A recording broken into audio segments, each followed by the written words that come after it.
Hello and welcome to my thoughts on Neigh Anything. If you haven't read it yet, you can click here and I'll read it for you. Alright, everyone ready? Let's go.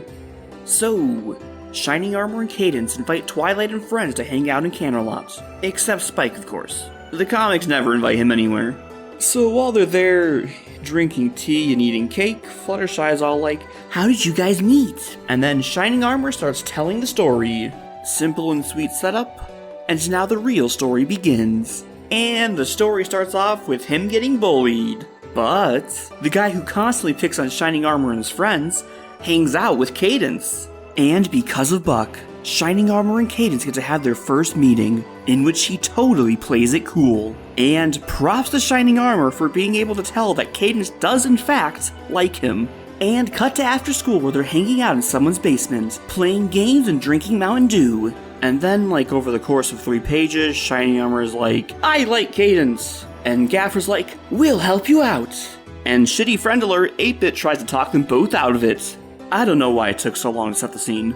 So Gaffer comes up with a foolproof plan for Shining Armor to win over Cadence. And it's actually a really bad plan because it just assumes that Cadence will reciprocate his feelings. But fortunately, Cadence just already likes him, so it doesn't really matter. Step 1, say hello. Flawless. Also, why don't they just bring Twilight along? Why do they need a babysitter? Step 2, sing a song. I mean, hey, worked for Twilight. Which coincidentally was also the fall formal. And, not to rip on Poindexter, but these lyrics were hot garbage. But this panel's really cool though. And aww, little DJ Pone 3 just got her cutie mark. And by some miracle, Cadence is able to hold in her laughter and get the crowd to applaud. For 2 seconds and then they all laugh. And then Shining Armor almost dies. It's actually really cool that this panel shows Cadence telling off Buck, as it's her one and only glimpse into her perspective during part 1. But step 2 didn't go so well. So if they can't make Shining Armor look good, they'll just have to make Buck look bad. Which doesn't work out at all. But I actually really liked the polo game. It was fun.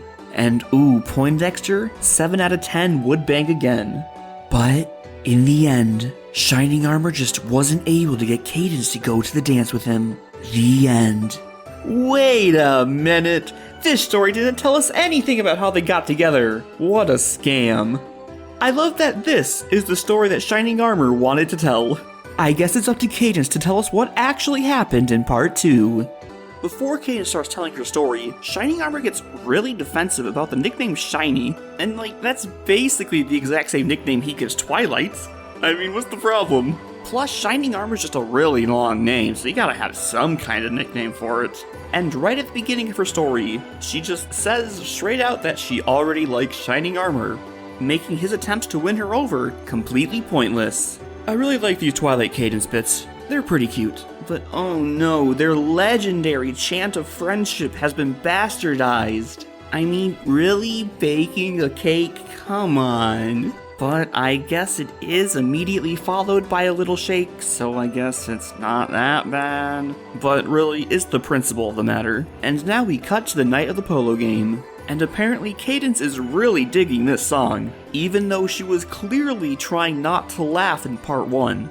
So apparently, the reason Cadence doesn't tell Buck no is that she overhears Gaffer's sister, I'm just assuming she's Gaffer's sister, she's a unicorn, so saying that Shining Armor is already asking some pony to the dance. So that's unfortunate. Smash cut to the night of the dance. The girls are getting ready, and then Cadence yells, "I like Shining Armor!" And Lemmy Gems is like, "Hello, you're a princess, what a waste?" Which is pretty harsh, but it's kinda funny too.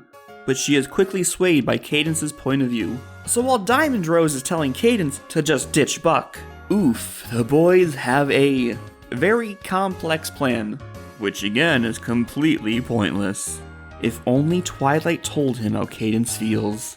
So now the girls are all ready, and Buck shows up at the castle.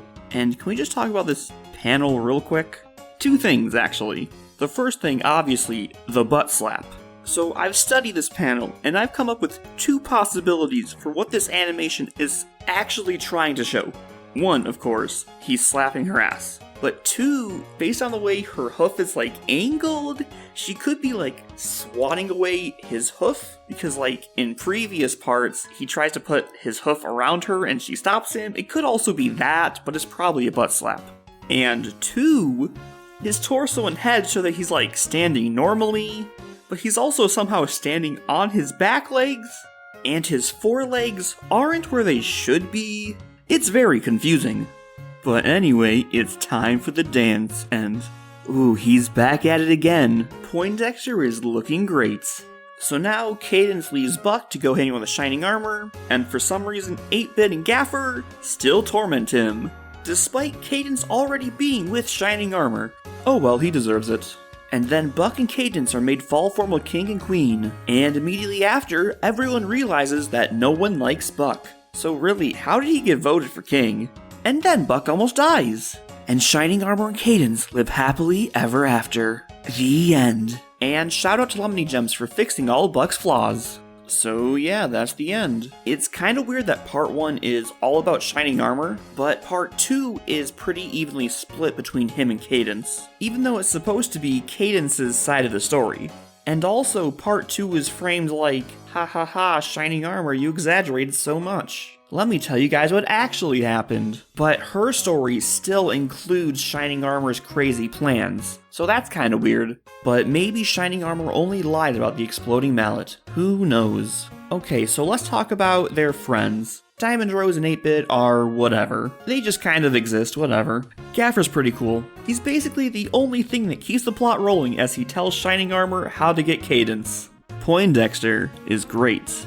Even though he just serves the same role as 8-Bit, you know, listening to Gaffer's instructions and following through, he just adds so much character to every scene he's in. And on the same vein, I really like Lemony Gems. She just has some really great lines. But anyway, those are my thoughts. Let me know what you guys think, and until next time.